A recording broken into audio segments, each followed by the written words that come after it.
Okay, first graders, we are ready for week 2 of our Kandinsky artwork. We are going to bring in the painting. As you can see, I have my drawing, which is not exactly the same as the one I was showing you last week, but the concept is the same. I have my shapes, my geometric shapes that are overlapping and trying to break up that background, what's considered the background space, kind of hard to tell now, into smaller, more manageable areas, okay? So we are going to start adding our color. We're not going to specify or be particular in what the colors are for this, but because we're going to be talking about that in our next project. But you're able to use whatever colors. Now I have some watercolor paints here. So the watercolor paints allow us to be able to paint a little bit, but oh, don't worry if you don't have watercolor paints. You are welcome to use a material that you do have: markers, crayons, colored pencils, whatever it happens to be.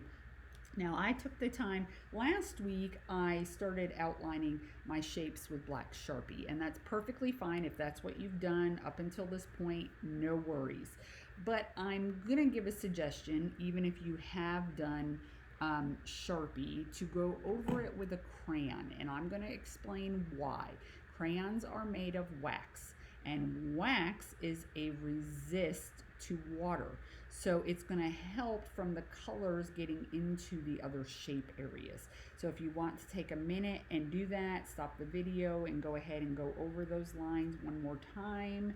It's fine if you don't want to do that, but I'll show you in a few minutes with the finished version what can happen. And if you're okay with that, I'm okay with that. I've got my water container because you're going to need that with watercolor paints. I've got a paper towel nearby, my paintbrush, not a huge size because none of our shapes are going to be overly big, and of course my watercolor paints, just a basic tray of 8 colors.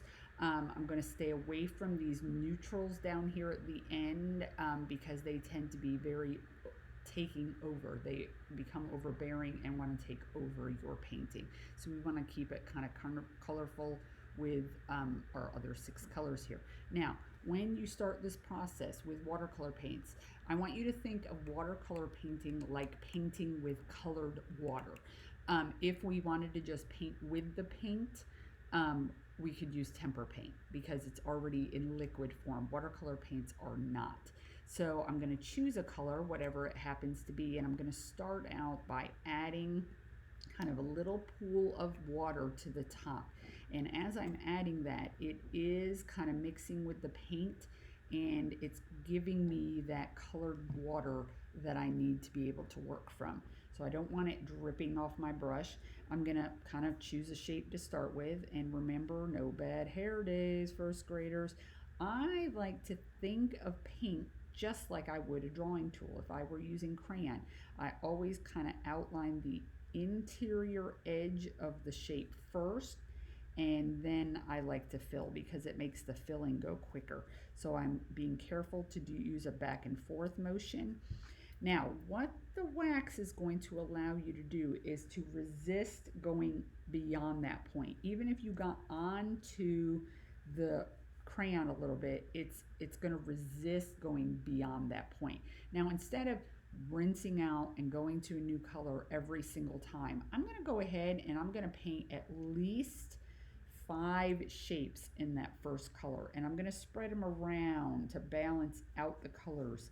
When we balance in an artwork, we are putting them, if we had all one color on one side, the artwork would be out of balance. And that's okay for specific circumstances, but for this, I want you to try to balance out your colors. I don't care what colors you use, just trying to balance them out. And when you're balancing them evenly in your artwork, and you may have to go back into the water to get more to keep that pool on top of the orange.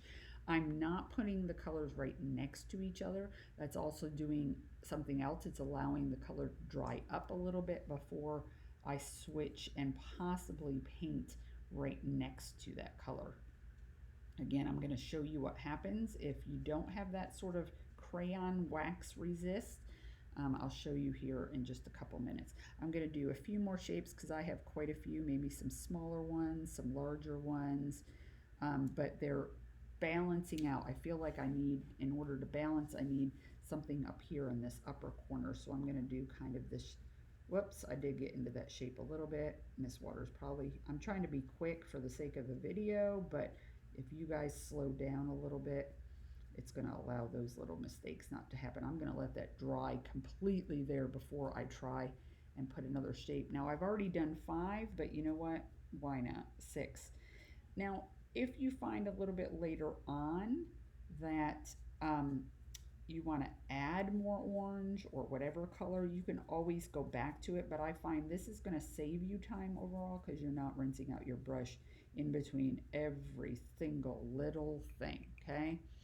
Now, I am going to rinse, I'm going to dry the extra water, and I'm going to decide on a second color, and I'm going to go and I'm going to create that pool. It does kind of help if maybe you move your paints closer to your water so you're not having to drag. I would keep mine on whatever, if you're left-handed, put it on your left side. If you're right-handed like Miss Waters, I'm going to put it over here, and then I don't have to keep moving it and risk dripping across my paper. All right, I've got a pretty good pool going with that green, and now I'm going to do the same thing. I'm going to 6, 7, 5, whatever it happens to be, shapes, and I'm going to get those painted in the green. If I need to add more water to the pool, I can do that easily enough. Just dip into your water and add some more on top of that color. But I like getting all the shapes I think I'm going to need in that color. I can always go back, but I like just kind of getting it done, and it saves some time long term because I'm not rinsing out fully in between every single shape. Saves us some time. Now you're going to keep doing this process with those colors until you have filled all the shapes. You're just going to keep on going. Now hopefully if you did decide to add the crayon lines, that it carries and doesn't let those colors go into other areas. I think that little bit of orange, if you're using a dark enough color, it's gonna hopefully color over top. But you can see that it's keeping, even though that orange is still wet around it, it's keeping the green put because of the wax resist. We even want to address these little shapes that you don't think are shapes and part of your artwork, but they are. All right, you're going to keep going with this process, 5, 6, 7 shapes with a color, switch to a new color, balance them out, spread them out, and then eventually you're going to get to the point where you have a finished piece of artwork. Now, I want to show you what happened. You can already see it probably immediately. Because I didn't go over with crayon, and this one is more of Sharpie, you can see where when these two got together, they oozed into each other. And I personally don't like that look. I'm kind of upset that that happened. But I kind of happy also because it shows you maybe what you don't want to do. If you're not going to do the crayon for the resist on your lines, then I would let your shapes dry fully before you try to paint them right next to each other, like Miss Waters did here. I'm kind of happy this happened because it shows you what not to do. All right, first graders, happy Kandinsky painting. Can't wait to see your finished pieces on Seesaw.